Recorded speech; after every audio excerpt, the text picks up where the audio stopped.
My name is Deb Jeffries, and I am one of the senior nursing content specialists for ENA, and I focus primarily on the trauma side of our core content and am involved in a number of other things as well.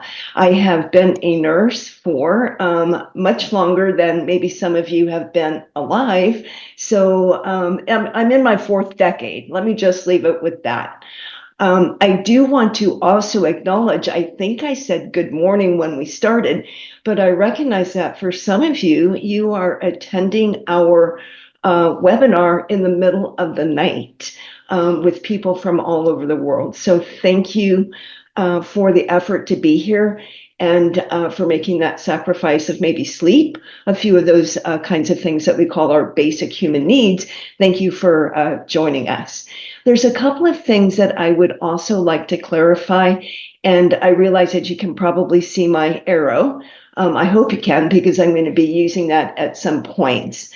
One of the questions that we will inevitably see in the Q&A, and that will be our modality for communicating, will be cost. So I do want to let you know that we will talk about that at the end of the presentation, so that maybe that can save you for some of the typing into the Q&A. We will certainly give you some information on that by the time we're done today.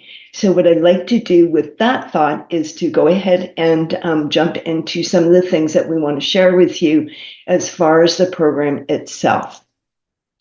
One of the things that we do start out with and make sure that every person that I talk to about TNAC, oh, by the way, let me go ahead and let you know this too. There's no proper way to say it. You can say TNAC, or you can say T and AC, like we have our T and CC and our E and PC, because we love our alphabet. So either one is fine. You'll hear me refer to it as TNAC because that's what I'm used to saying. One of the things that, excuse me, I'd like to make clear from the get-go is that TNAC is a course that is designed for nurses who are already experienced in trauma care. And it is a course that's challenging. It's a course that hopefully motivates people into that higher level of critical thinking. But it is for the nurse that is already experienced. It has a number of components to it, which I will also give you a very brief overview. And hopefully that will give you some insight into what the course is really all about. When we looked at TNAC and the content to be included in TNAC, it was actually driven by a Delphi study in which we asked subject matter experts throughout the world, what is it that nurses would most benefit from in order to improve patient outcomes? Because at the end of the day, and I don't actually care for that saying, it just came out of my mouth. When we look at our purpose, and I know that most of you are nurses, it is unequivocally to improve patient outcomes, and it's to give nurses ourselves the tools to be successful.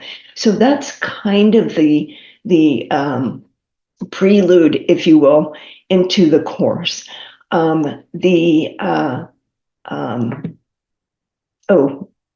General Assembly resolution. That's the next thing that I want to go to, is how did we do it? If you look at number 3 and 4, we're looking at those things from the General Assembly resolution from the ENA conference, the big conference from 2021.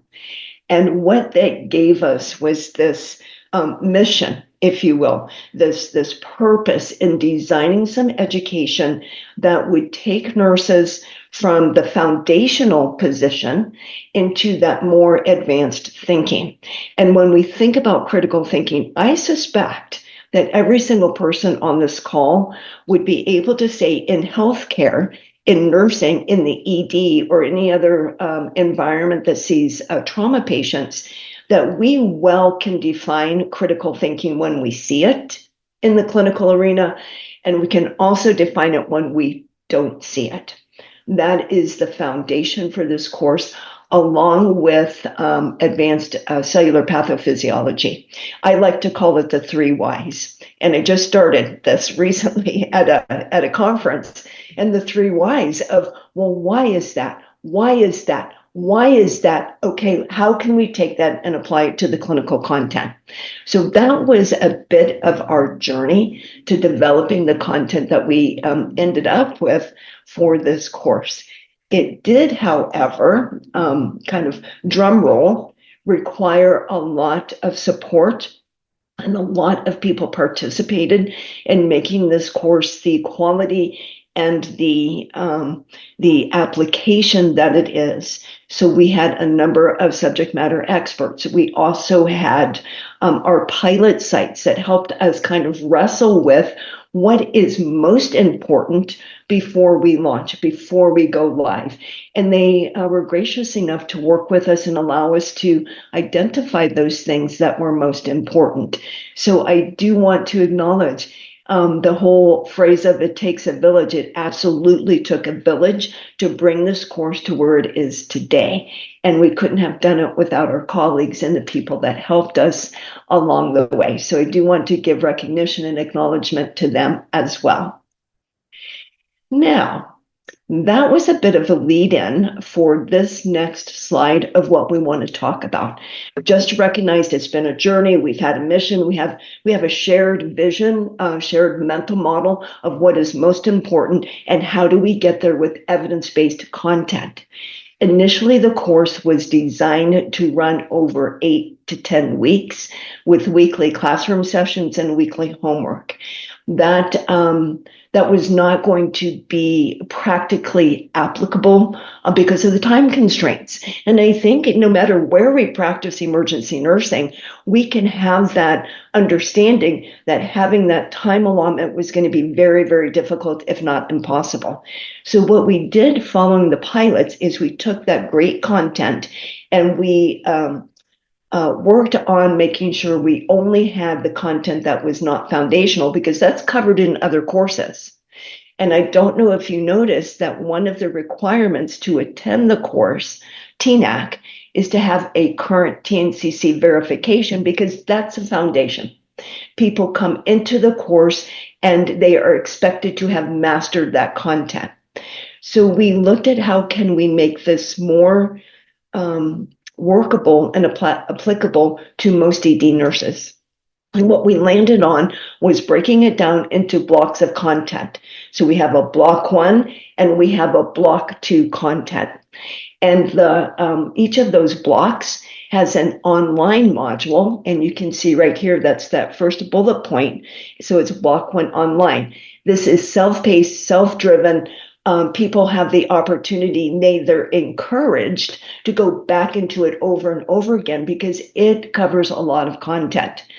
That online piece must be completed before our classroom session, which is live. It can be live virtual or it can be live in person. Either one is fine. However, they have to have the online content done first. Why? That's a great question. I hope some of you are thinking that, like, why are you being so strict about this? I'll talk about that in just a moment. And then, of course, we have our block 2, and that's followed by our simulation experience. Simulation will always be, get rid of that. Simulation will always be in person. And I just have to be bold and say it clearly. There will never be a virtual option for the simulation experience, and I'll explain why that is in just a moment. Here's a breakdown of what the content covers for block 1. I'll give you a moment to kind of read through that and look at what we're talking about. And I'll give you a small snippet, a small sampling, if you will, of what we're talking about. For example, end title. Most of us can talk pretty extensively about the importance of end title for our assessment of the patient's ability to ventilate. Are they ventilating adequately? We are going to start by looking at our end title along with our physical assessment and all that kind of thing. But how many of our nurses truly understand and integrate into their practice the application of end title to perfusion, shock states, and cellular oxygenation? So those are the kinds of things. And I just wanted to give kind of a snippet. Okay, what's different about this? That's an example of what is different. Then we go to our classroom. So we complete block 1 online. Then we have our classroom session, and we're going to take these areas that were covered and we're going to build on it. And we're going to add new content during the classroom session. And we're going to have case studies to apply what we just learned. Whether the classroom time is virtual or in person, it is very interactive, and we have breakout sessions. This is a course that is 100% designed to have learner engagement. It is terribly important. And we just said at the beginning, well, gosh, people have to be experienced in trauma care, and they have to have a current TNCC verification, because we are going to learn from one another. We all have different areas that we are more, clinically expert than others. And so let's teach each other at that advanced level on how to care for patients more effectively. Here's our block 2 content, and it's broken down into these areas. So ditto, people have to complete the online portion. And again, it's self-paced. You might already be thinking the question, well, how long do people have to do that? Typically, we give 5 to 7 days to complete these online pieces before we schedule the classroom session. It is our intention that any person who attends this course has enough time to truly engage in that content and not just click through it, because that's not helpful and it won't help them be successful in the course itself. So that's our block 1, that's our block 2, and then we go into our simulation, and we kind of look at some of the other things of what the course means. When we look at we put this up, frankly, because of the quote from one of the students and the feedback from the learners who successfully complete the course has been very encouraging and has really made a difference in their practice. So we look at a couple of different perspectives. Is this something that a hospital wants to bring in? Is it something that a health system wants to bring in? Or is it a individual nurse who wants to attend this course? And I'll talk a little bit more about that towards the end of our presentation.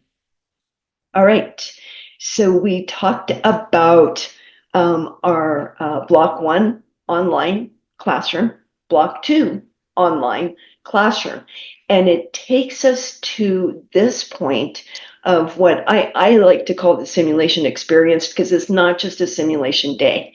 It is an entire experience. So one of the things I haven't shared yet, because I wanted to hold it for this particular point of information, is the simulation experience is a team-driven experience, which means that for each of our scenarios, the participants are assigned particular roles and everybody is involved. So the maximum that we can have in a simulation scenario is 6 people. Some of the roles, and I hope this gets some of you excited, because somehow in nursing, some of us have gotten the idea, well, it's just us. No, it's not just us. And even when I've worked in the very smallest hospitals, which was 4 beds in the ED, and I was a house supervisor, and I was a L&D backup, and all of that sort of thing, I still had a team. I still had a tech. I still even sometimes used what we called hucks to come hold something for me. We had a team. So we wanted to make sure that we integrated that into this course. So, some of the roles, of course, we have the RNs. Those are our lead roles in these. But we also integrated the role of a tech or an assistant, depending on where you live and where you practice. We have respiratory. We have lab. So we assign different roles. And your facilitator, your educator, also plays a role. So it is truly a team response when we get our trauma patient in for simulation.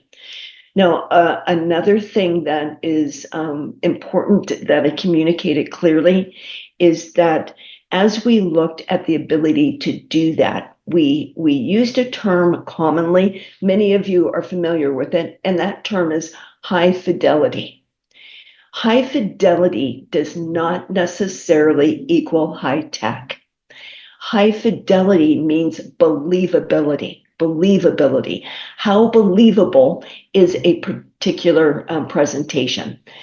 And as we considered who is this course really for, if we only went with those very high-tech simulation centers, that would eliminate any area that is lesser resourced.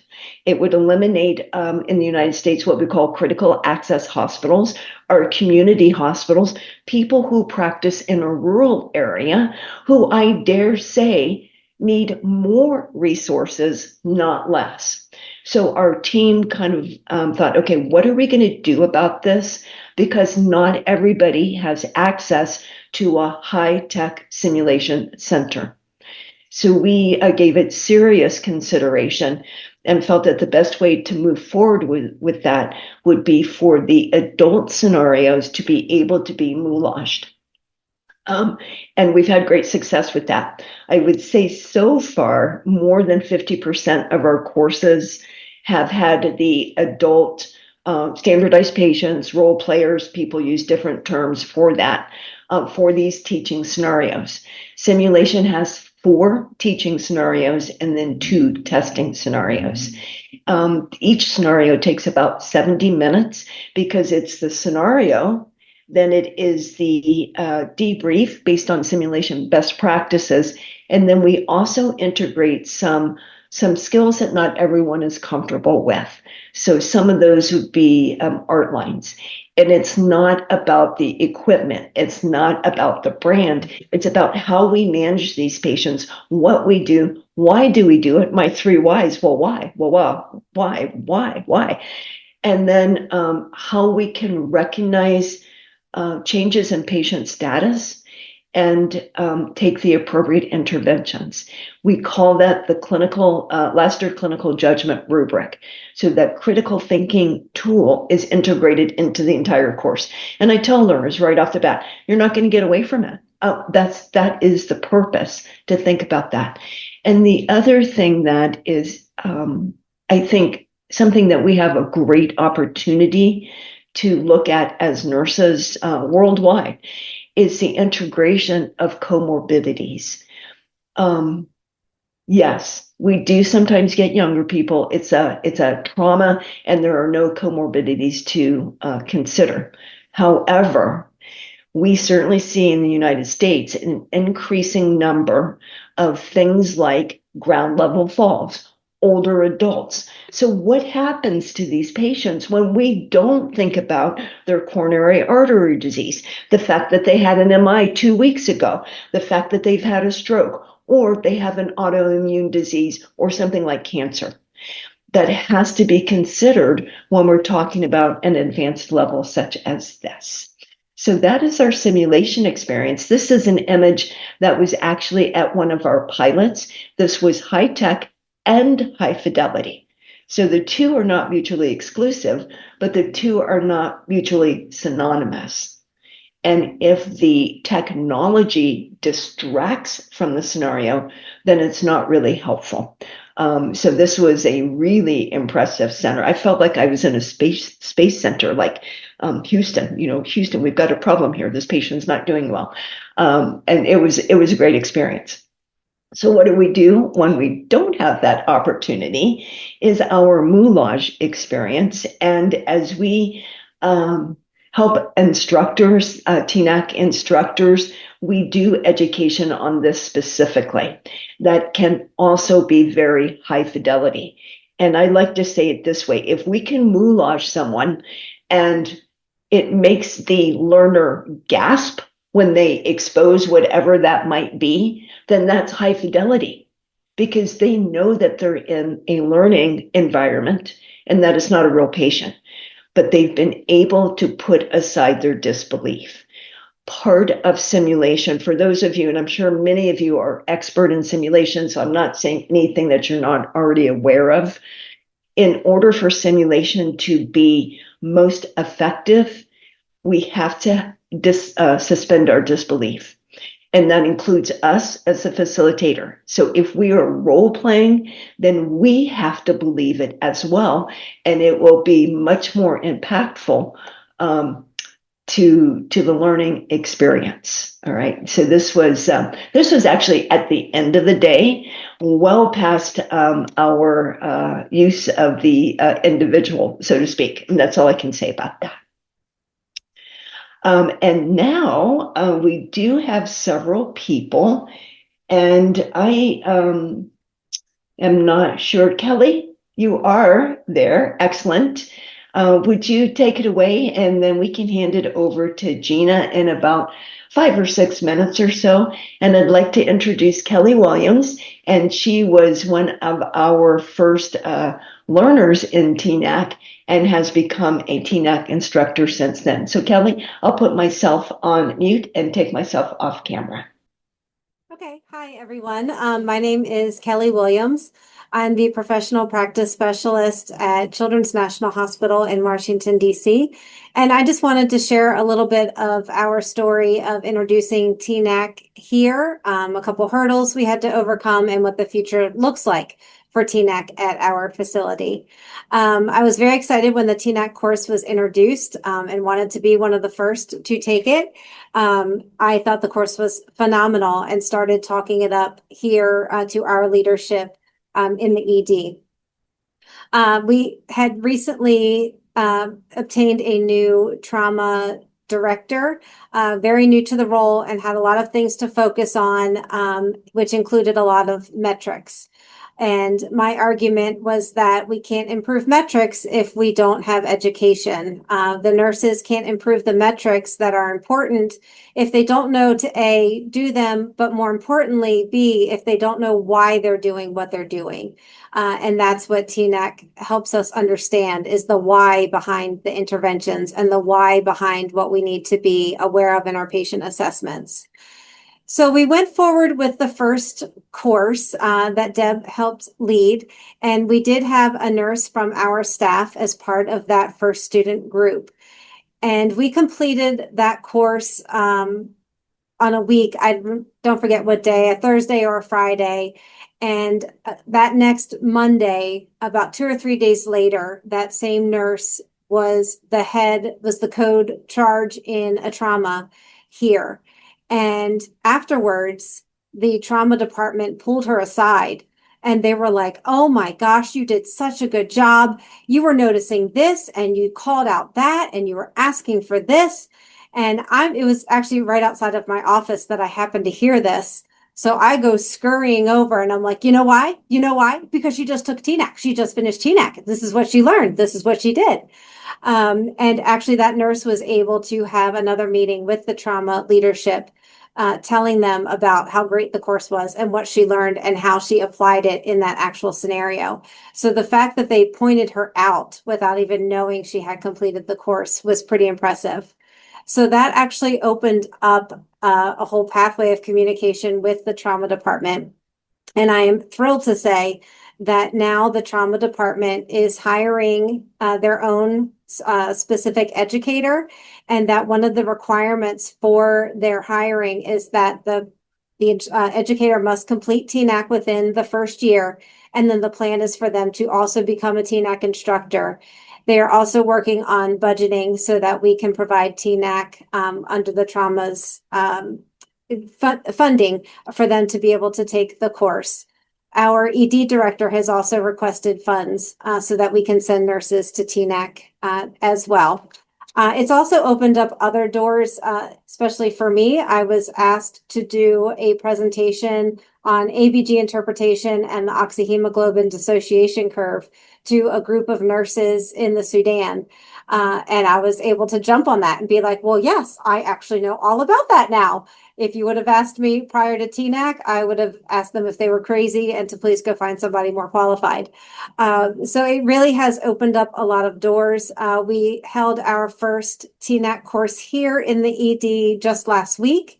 That one was not yet funded by the ED. There were nurses who were willing to pay out of pocket to take the course, and it was successful. And I'm really excited about what our future holds here. And I'm mostly excited about how excited the trauma team and our ED leadership is about being able to offer the course. Thank you, Kelly. That was amazing. And for those of you who are listening, I didn't know about Sudan, and I can't tell you how big the grin on my face is right now. So thank you, Kelly, and thank you for your commitment and really what you've done. So just a personal moment, thank you. And you can have questions of Kelly as well that we'll answer at the end. And I'm going to go ahead and hand it over to Gina, and I'll allow Gina to introduce herself as well. Everyone, my name is Gina Newby, and I am an ER nurse and educator in the Tulsa, Oklahoma area. And I was able to take one of the first TNET courses as a provider. And to follow up with what Deb says, the why, this course really gives you the answers to those. And having TNCC as your basic foundation, you really learn that sometimes TNCC, although you do get that foundation, it is a lot of memorization, whereas the TNAC, you're applying your skills, you dive more into the patho as to why we're doing this, why this works and why this doesn't work.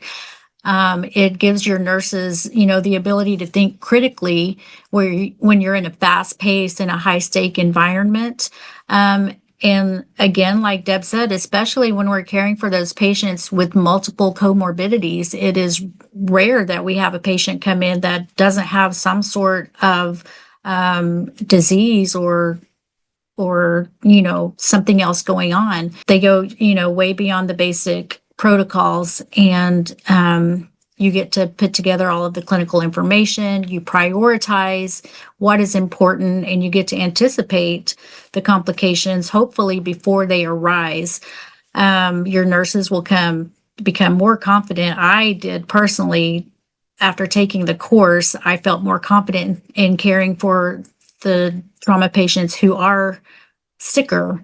And I did participate in a high fidelity course and also one with Moulage. And I will say they both were efficient, but I did actually like the Moulage better. Having a real person there kind of gives you that little extra adrenaline / anxiety when you're caring for the patient and wanting to do what's best, and you see the injuries that you're caring for, also hearing what their comorbidities are. The other thing that you get to do is coordinate with your team. You get to, there is a team lead, but everyone is working together. Your communication skills, have to be on point. And medications, you're giving medications, you're having to, also do the doses. And then not only that, you're hanging blood, and, your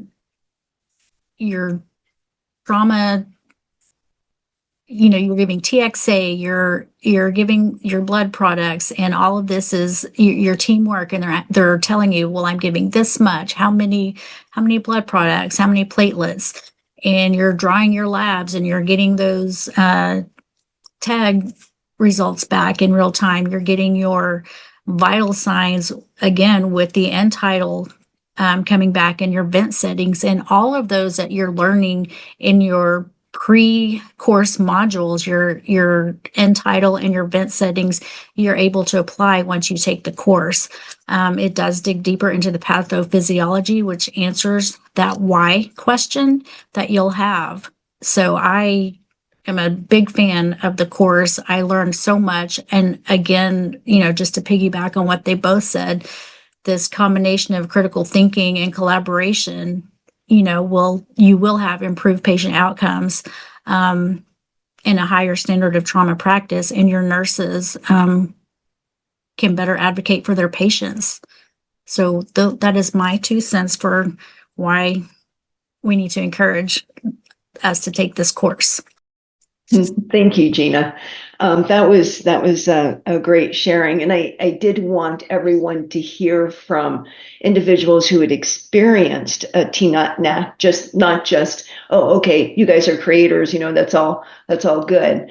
So that was some of the feedback, and I think both Kelly and Gina summarized those things that impact care at the bedside, stretcher side, when it comes to caring for the injured patient.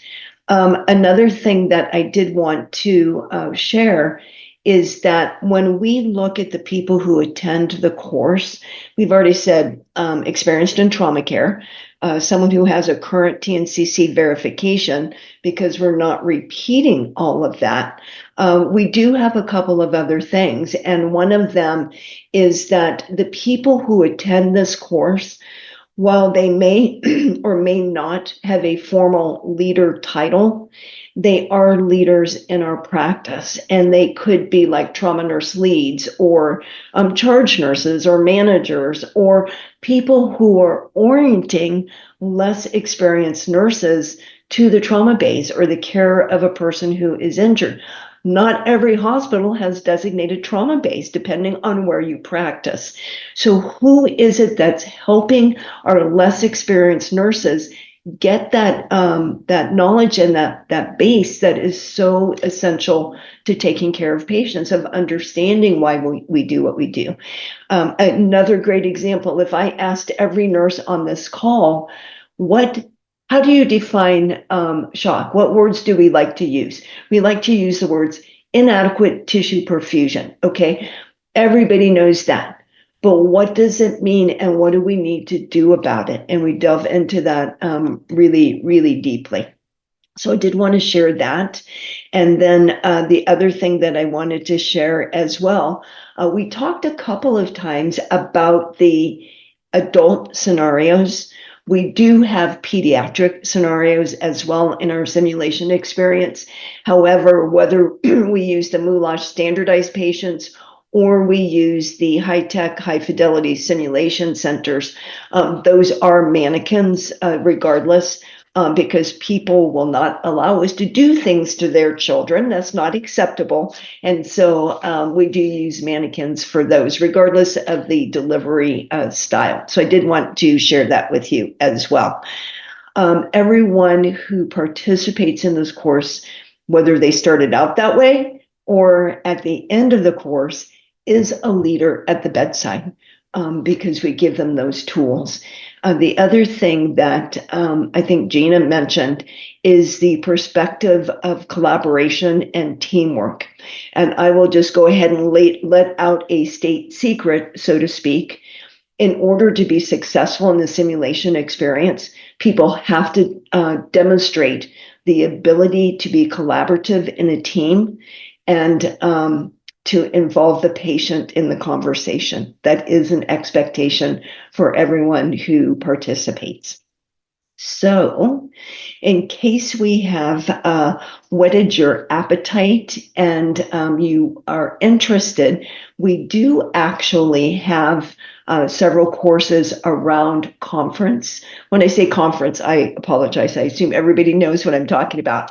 So our Emergency Nursing 26 conference that is held in Phoenix this year, which happens to be the area that I live in. So I'm an Arizona girl. And we do have 3 courses that we strategically and intentionally are offering around the conference. And those can be found on the website. You can go ahead and do your QR code process here as well. When you are thinking about, is this something that meets the needs of you as an individual? Because I would be that nurse. I would be the nurse that goes, oh, wait, I want to do that. Okay, I've been a nurse for so very long. So whether you are an individual or you are a system or one of our global partners, these are some ways that you can get additional information. When you think about the course, so I did tell you, disclaimer at the beginning, we will talk about the cost, and I want to let people know the process for bringing TNAC in. So let's talk first about hospitals or systems or geographic locations that want to bring TNAC in. The biggest cost is to get started. and it is 100%. If I can go over 100%, I'll say it's 150%. Our intention at ENA that people are self-sustaining. So there's some pieces to make that happen. If we are talking about the attendees having to integrate advanced critical thinking into their practice from this course, it's even a step higher for instructors. So we have a fairly, shall I say, rigid process because we have to 100% be committed to not allowing this course to be diluted or to go rogue, so to speak. And some of you know exactly what I'm talking about. So that process would be starting with bringing TNAC into a hospital or a system and then working on the instructor process.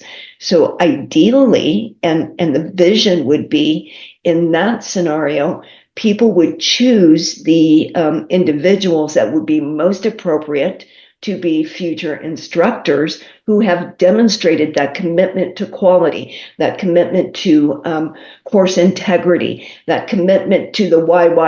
Oh, I don't know. I need to look it up. I need to understand it. I need to do research. And that's the expectation of our instructors. We currently have 98 active instructors, and it is not something that we take lightly. So we take it very seriously. So ideally, that would be the process for any hospital or system. The maximum student allowed in any course, any location, doesn't matter if you're the elite level 1 rock and roll everyday kind of trauma center, or you're rural, you're bringing people in from other locations. The absolute maximum is 16 students. And you might think to yourself, okay, well, why are you doing that? And it's because we cannot lose the interactive component of this course. It is essential for that piece. So it doesn't matter how many instructors a place has. It doesn't matter how big a place is. The maximum for a course is 16. We typically run our courses with 12. That seems to be kind of the sweet spot between 10 to 12 because you have enough people to have the role playing for the scenarios. And it's not so small that then you don't have good interaction during the simulation. So that's typically what we shoot for. Course director model. That's where we want to get people. Okay, so that's kind of the process, and you can certainly reach out. We'll give you more information. But when you're thinking about this, I would also like to leave you with some information on the instructor process. So I feel like I've set the scene. I don't want to, just be so repetitive. When a person completes the instructor course, which is a separate 2-day course, when they have completed that, it is not like, okay, good luck. Hope it works out great. I'm sure you're going to do fine.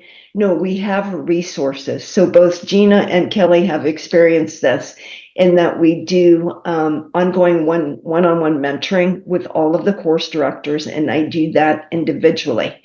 We also have required meetings 3 times a year, virtual. People are not expected to travel to do it. Virtual meetings with all instructors 3 times a year. Instructors also must observe another class virtually before they can teach. So we're trying and have created a situation in which people have the resources necessary to be successful. And part of the challenge as an instructor, and I will just flat out say this is the hardest thing I've ever taught. And I've taught a lot of different stuff, but this is the hardest thing. In order to be a TNAC instructor, and I have to say this carefully because the initials all sound the same, kind of. So in order to be a TNAC instructor, a person has to be a current TNCC course director. And in order to be a TNAC course director, a person has to be a current TNCC faculty. And you might think to yourself, well, why the heck are they doing that? Are we trying to be elitist? What is this? And it's because of the complexity of the course. It has to be managed by people who are past an instructor stage, because there are a lot of moving parts. When you are thinking about this and in context of what we're talking about right now, how long does it take to put on a TNAC course? And that would be a great question. That'd be one of the things I'd want to know. Well, how long does it take? And it takes somewhere between 3 to 4 weeks. And if you're at all like me, you'd be thinking right now, well, which one is it? Is it 3 weeks or is it 4 weeks? What's that about? And the reason for that, coming back to the fact that our course directors for TNAC are more autonomous because they must do the course based on the learning needs that they see demonstrated in the people attending the course. The way that we schedule it when we're doing it for ENA is we look at when can we do simulation, because that's often the most difficult piece, is getting that scheduled. And then we go backwards and do the classroom sessions. And then our course directors also have the autonomy to say, you remember back when we were talking about the blocks of content? We have block 1 online and then block 1 classroom. And the students have to complete the block 1 online before attending the classroom. Course directors can look at their learners based on their knowledge of them and say, actually, I believe that we need at least 7 days for people to complete that. So there is that flexibility and autonomy for our course directors. So that's why it should be 3 to 4 weeks. 4 weeks should be the maximum. And then we wouldn't want to see it in less than 3 weeks, because people will not, there's a risk, I should say it that way. There is a risk that people won't take the time they need in order to complete the online content. The online content, each block of that is about 4.5 hours. And then the classroom sessions are 4.5 hours each. And then it's a full day for simulation. So the total contact hours accredited is 25. So 25 contact hours for the entire course. Another thing I didn't mention, and I'm wondering if anybody has thought this, well, what do you have to do to pass the course? What's the rules for that? That would be a really great question too. There is an online assessment, aka exam. The online assessment is 75 questions, and people have to get an 80% to pass, 2 attempts, and the individual has 2.5 hours to complete that. There's also a skills testing at the end of simulation day. And that is also 80% to pass. And it is basically a pass-fail score. Now, hold on to your hats. Why do we say it's pass-fail? Pass-fail at 80%. And that's because we don't have the double start and single start items that are encompassed in TNCC. Why? Why do we not have double start items? Well, I'll tell you why. That's because the people who attend this course must have already mastered that. We do not need to spend time talking about why AVPU and airway is the first steps that we look at. We don't need to do that because we've already done that in our other courses. So that is the assessment process. And once a person is successful, then they have a 4-year verification. So there's a 4-year verification along with that.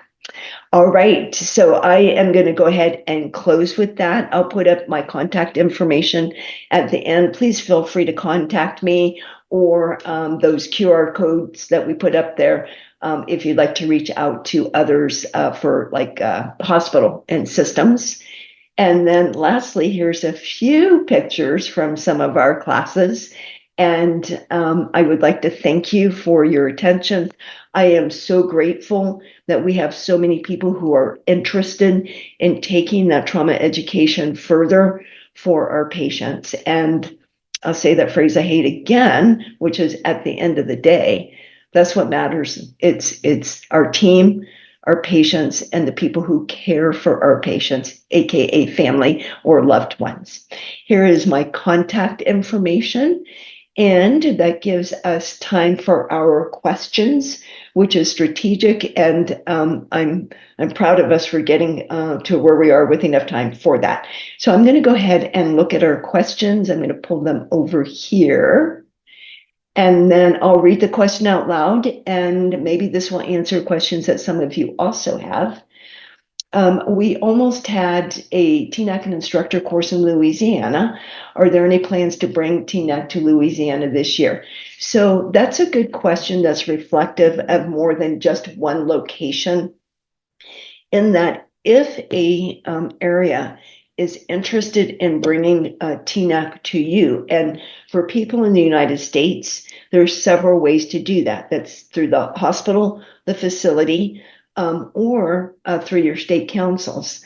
So we've done, I think, 3 or 4 courses through the state council. So what I would ask then to the person who had that question, just go ahead and email me and we can look at what some of those other options might be. The next question, given the complexity of the simulation experience, how does ENA plan to provide high fidelity SIM without requiring substantial travel for rural-based trauma nurses? So it depends on your location. That's also part of the instructor course. And when we look at our rural critical access, really where people have to travel, then I work with the person individually. What's the most central location?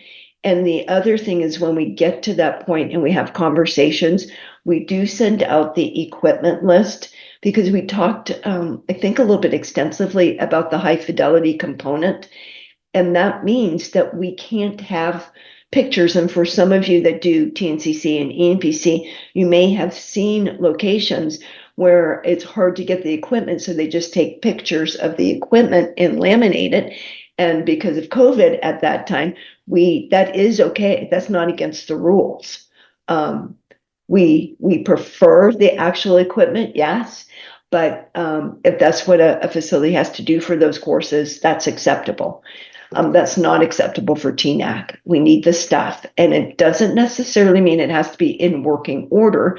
In other words, if we're using a standardized patient, a role player, we're not actually going to use a rapid infuser on that patient, right? Because they're role playing, but we need the team to be able to get the rapid infuser, make sure that they can prime it correctly and understand how we're using it. So that's what, to that question, we have to work together with anyone who's hosting.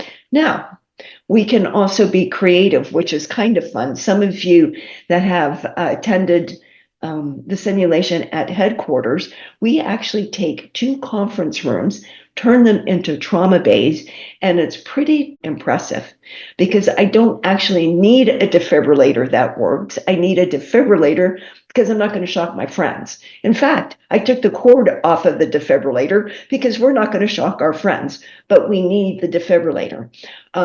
We did not have a ventilator.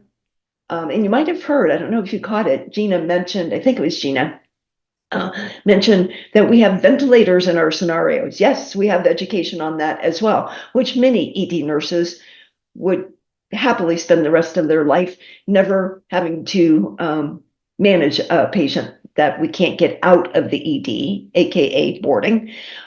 So we had to make our own ventilator, because again, we're not actually intubating this live human, but we also don't want a picture. We need something that people can go grab and bring it to the bedside, and then I can involve RT, and we're going to talk about our vent settings and those kinds of things.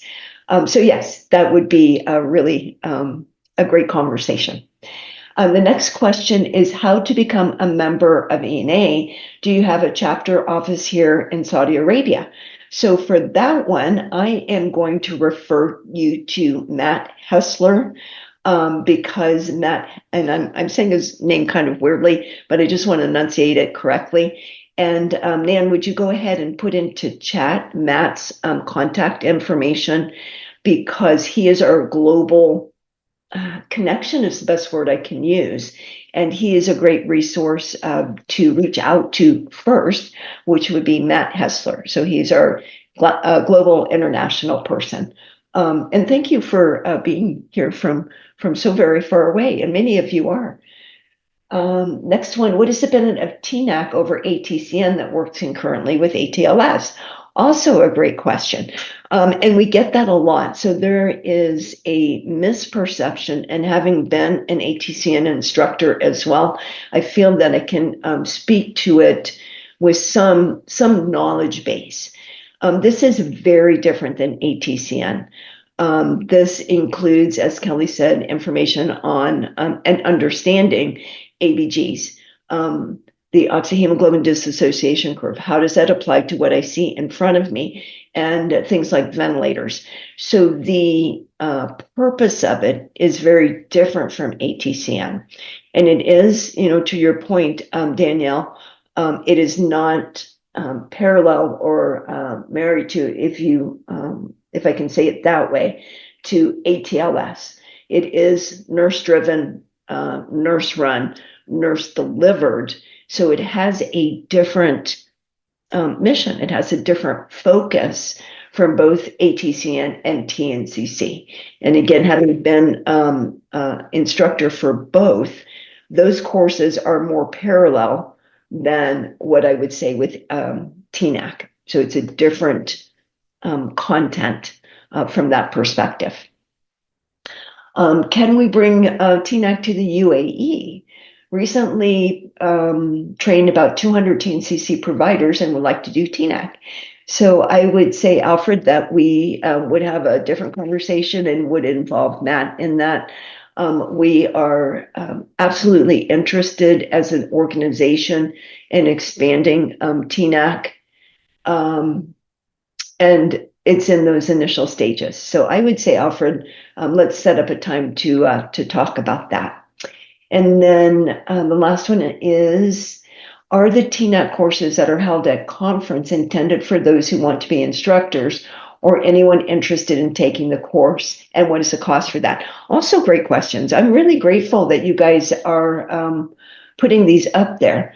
So the way the instructor courses work is there are a limited number intentionally each year. Because of that need for the one-on-one, we're going to mentor. We are not just going to do instructor courses and say, okay, like I said, good luck, you're good to go.